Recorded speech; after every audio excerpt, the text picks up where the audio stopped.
Mi teléfono empezó a vibrar sobre la mesita de noche del hotel a las 2:07 de la madrugada. «Papá», contesté al cuarto timbrazo. «Tu edificio está en llamas», dijo Robert antes de que pudiera hablar. «Espero que tengas seguro». No había pánico en su voz, ni temor de que su hija pudiera estar atrapada en el apartamento 4B. Más bien, parecía satisfecho. Me incorporé y abrí la aplicación de monitoreo del edificio en mi teléfono. Una alarma, pasillo de servicios del sótano, rociadores activados, bomberos enviados. Los 12 apartamentos evacuados. Todos a salvo. Me quedé mirando la pantalla y luego empecé a reír. Papá se quedó callado. «¿Por qué te ríes de una tragedia?» Porque pensaba que estaba a punto de perderlo todo. Lo que no sabía era que ni siquiera estaba dentro del edificio, y el apartamento 4B ya no era lo más importante que tenía allí. «¿Por qué, papá?», dije. Entonces me detuve. Algo en su llamada me inquietó de repente más que el incendio. Estaba a 3 cuadras, en un hotel, porque unos contratistas estaban realizando mejoras eléctricas durante la noche en varios apartamentos vacíos. Papá seguía creyendo que yo dormía en el 4B, pero eso no era lo extraño. Los bomberos me habían avisado solo unos minutos antes porque yo figuraba como propietaria. Robert no era dueño de ese edificio desde hacía meses. Entonces, ¿cómo sabía que ya se estaba incendiando? Creo que acabas de contarme algo que no debería saber. Su voz cambió al instante. ¿De qué hablas? Me llamaste antes que nadie. Me llamó un vecino. ¿Qué vecino? Silencio. Bajé las piernas de la cama y busqué mi abrigo. Papá. No hagas un drama de la nada, Ashley. Pregunté qué vecino. La llamada terminó. Me quedé mirando la pantalla. Durante años, mi padre me trató como a la hija indefensa que alquilaba uno de sus apartamentos. En las cenas familiares, le encantaba recordarnos a todos que yo vivía en su edificio, como si el techo sobre mi cabeza existiera solo porque él lo permitía.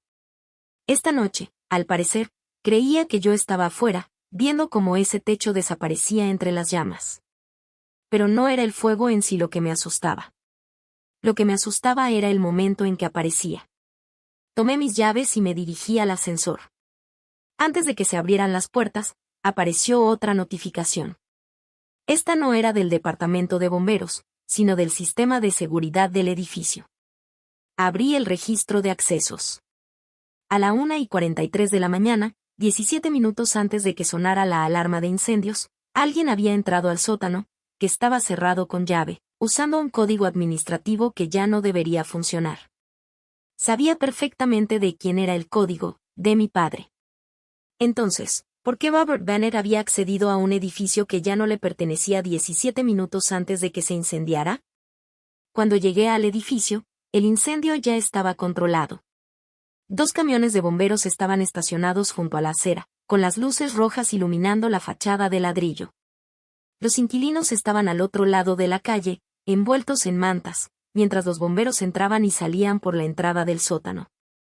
Encontré al capitán de bomberos cerca de la entrada principal. ¿Qué tan grave es? Confinado al área eléctrica del sótano, dijo. Los rociadores hicieron su trabajo. No hubo daños en los apartamentos ni heridos. Asentí, pero antes de que pudiera preguntar nada más, una voz familiar interrumpió el ruido. Ashley.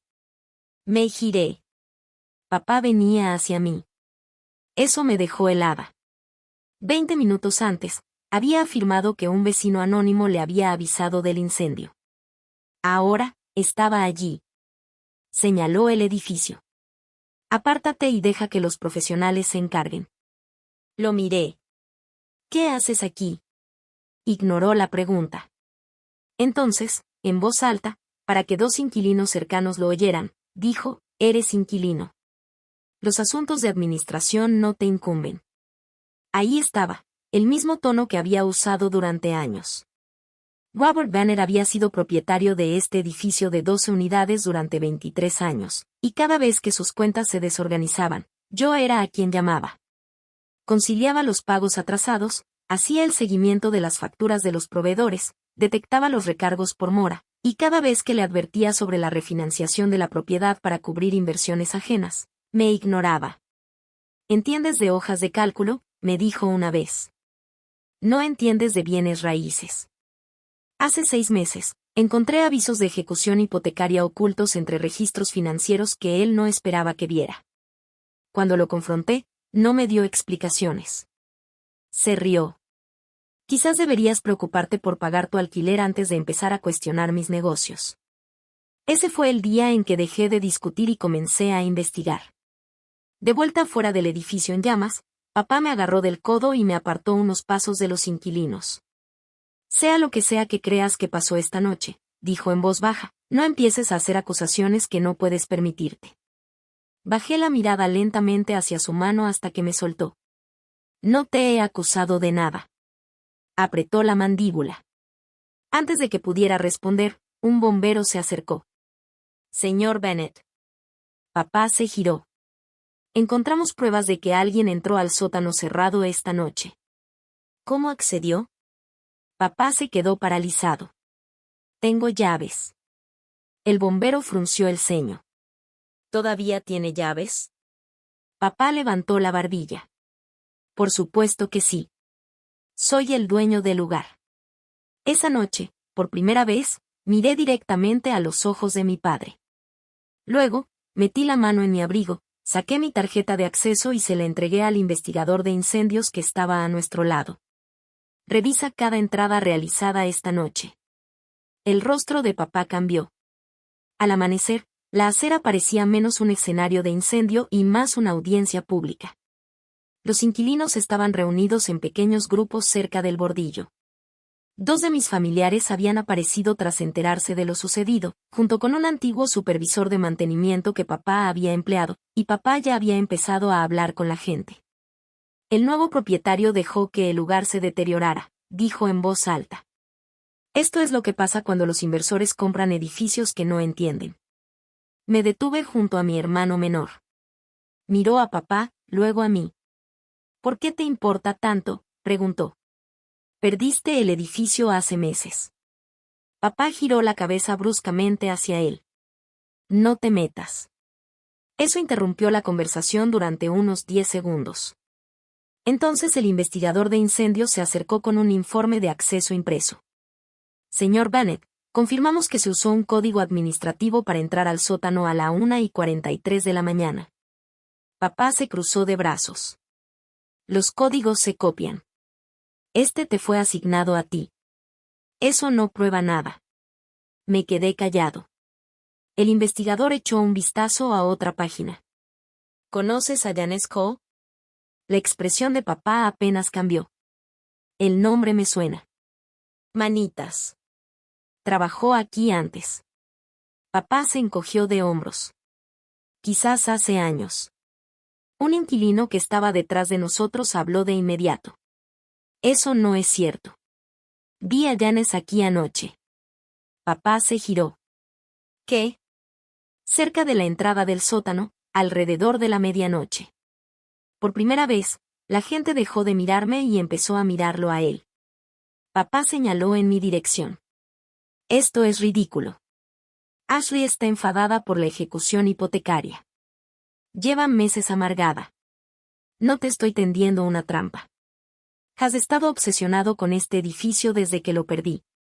Eso me obligó a darle a la multitud una información que había mantenido en secreto. El edificio no fue abandonado después de la ejecución hipotecaria. Papá se rió. Continué. El nuevo propietario ya ha gastado miles en corregir el mantenimiento pendiente. Las alarmas fueron modernizadas. Los rociadores fueron revisados. Todos los inquilinos están cubiertos y hay alojamiento temporal disponible si alguien lo necesita. Su sonrisa desapareció. ¿Y cómo sabrías cuánto gastó el propietario? Lo miré a los ojos. Me interesa más por qué todavía tenías un código de acceso administrativo. Papá abrió la boca. El investigador lo interrumpió. Señor Bennett, Janice Cole dice que usted le pagó para entrar a ese sótano. El rostro de papá se tensó. No le pagué a Janice para que provocara un incendio. El investigador lo miró fijamente.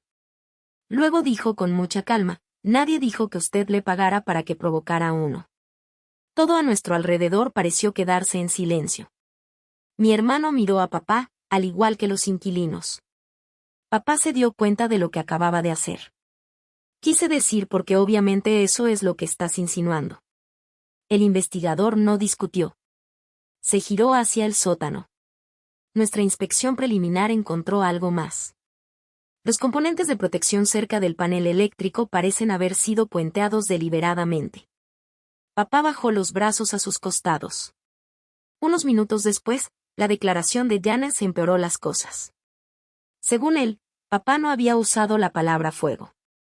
Le había dicho a Janes que creara un problema eléctrico lo suficientemente caro como para asustar al nuevo propietario. Esa frase conectó meses de comportamiento extraño en mi cabeza. Tras la ejecución hipotecaria, papá preguntó repetidamente quién había comprado la propiedad. Al no obtener respuesta, se quejó de que los inversores externos eran unos cobardes. Una factura de reparaciones cuantiosa, dijo una vez, y se largarán. También supe que contactó con el prestamista para preguntar si el edificio volvería a estar en el mercado. Ahora lo entendía. No pretendía destruir el edificio por completo. Quería perjudicar lo suficiente al propietario desconocido como para que vendiera. Lo que papá aún no comprendía era que no existía ningún propietario desconocido. Un sedán negro se detuvo. Mi abogado salió con una carpeta de documentos. Papá se rió. ¿Trajiste un abogado? Sí. No tienes ninguna autoridad aquí, Ashley. Lo ignoré y me giré hacia el investigador. ¿Están todos los inquilinos a salvo? Sí. ¿Incendio controlado? Sí. Miré a papá. ¿Puede irse? El investigador negó con la cabeza. El señor Bennett debe permanecer disponible. La policía está en camino. Papá me miró como si no pudiera entender por qué alguien estaba respondiendo a mis preguntas. Entonces se acercó uno de los contratistas eléctricos. Señora Bennett, una vez que los investigadores liberen el sótano, ¿quiere que comencemos las reparaciones de inmediato? Papá se giró lentamente hacia mí. Su rostro se quedó inexpresivo. ¿Por qué te lo pregunta? Abrí la boca. Mi abogado se puso a mi lado. Creo que este es el momento en que su padre necesita saber a quién pertenece EB Property Holdings. Papá miró de mi abogado a mí. ¿De qué está hablando? Tomé la carpeta de mi abogado y la abrí. EB Property Holdings es mía. Papá me miró fijamente. No. Sí. Su voz se elevó. No pudiste haber comprado este edificio. Lo compré. El silencio a nuestro alrededor fue inmediato. Durante años, papá les había dicho a todos que yo era la hija que le alquilaba porque no podía permitirme algo mejor. Ahora estaba parado frente al edificio que había perdido, descubriendo que yo era la dueña. 6 meses antes, cuando encontré los avisos de ejecución hipotecaria, seguí investigando. Papá había refinanciado la propiedad varias veces y usado el dinero para cubrir inversiones fallidas. Finalmente, dejó de hacer los pagos requeridos mientras seguía diciéndole a nuestra familia que todo estaba bien. Una vez que comprendí la gravedad de la situación, contacté yo mismo al prestamista. No rescaté a papá. Había pasado demasiados años solucionando los problemas financieros que él mismo había creado mientras se atribuía el mérito de ser el hombre de negocios de la familia. En cambio, hice que inspeccionaran la propiedad profesionalmente, obtuve financiamiento independiente y la compré a través de EB Property Holdings LLC. Papá sabía que una empresa había comprado su edificio. Simplemente nunca descubrió que la empresa me pertenecía. Lo mantuve así deliberadamente. Sabía cómo se ponía cuando sentía que perdía el control. Tras la compra, cambié las cerraduras, mejoré el sistema de alarma, revisé los rociadores, instalé cámaras y empecé a solucionar años de mantenimiento descuidado. Esas mejoras fueron la razón por la que 12 familias estaban a salvo afuera esa mañana en lugar de ver cómo se incendiaba todo el edificio. El investigador se puso en contacto con mi abogado para darle otra actualización. Las grabaciones de seguridad mostraban a Janes entrando al sótano. Los registros de acceso coincidían con las antiguas credenciales administrativas de mi padre. Los investigadores también tenían la declaración de Ganes y los registros de pago que lo vinculaban con mi padre. Más tarde, los mensajes entre ellos mostrarían a mi padre hablando de un problema de reparación tan grave que hizo que el nuevo propietario desistiera de la compra. Y luego estaba la llamada de mi padre a las 2:07 de la mañana. Sabía demasiado, demasiado pronto. Papá negó con la cabeza. Nunca le dije que quemara el edificio. Le dijiste que dañara un sistema eléctrico debajo de 12 apartamentos ocupados. Solo quería que el dueño sufriera una pérdida. Señalé a los inquilinos que estaban al otro lado de la calle. Había familias durmiendo encima de ese sótano. Sus ojos se dirigieron hacia ellos. Nadie lo defendió. Entonces papá me miró. ¿Compraste mi edificio? Cerré la carpeta. No, compré el edificio que perdiste. Mi hermano bajó la cabeza. Después de un momento, dijo en voz baja, Ashley, lo siento. Lo miré. ¿Por qué? Por creerle cuando dijo que dependías de él. Papá se volvió hacia él. No en pieces. Pero ya nadie escuchaba a papá. Los inquilinos se enteraron de que yo era el propietario que había pagado los nuevos sistemas de seguridad. Varios de ellos vinieron a agradecerme antes de irse a una vivienda temporal. Esa mañana, papá perdió todo acceso a la propiedad. Mi abogado comenzó a gestionar el reembolso por los daños y las pérdidas comerciales relacionadas. Los investigadores continuaron reuniendo pruebas contra papá y Ganes. No pretendía saber con exactitud cómo terminaría el proceso penal, pero papá se enfrentaba a posibles cargos, una grave responsabilidad civil y algo que odiaba casi tanto como perder dinero. Finalmente, todos supieron la verdad. Reparé el sótano. Todos los inquilinos regresaron sanos y salvos. Reemplacé los sistemas de acceso restantes, por lo que ninguna de las antiguas credenciales de papá podría volver a usarse. Unos meses después, me mudé del apartamento 4B. No porque papá me hubiera obligado a irme, sino porque ya no necesitaba vivir allí. Contraté a un administrador de propiedades profesional y conservé el edificio como inversión. Papá ya no tenía acceso a mis finanzas, mis propiedades ni mis decisiones. Durante años me había llamado simplemente inquilina. Luego, a las 2 de la madrugada, intentó quemar mi sistema de seguridad y descubrió que yo era la dueña de todo el edificio.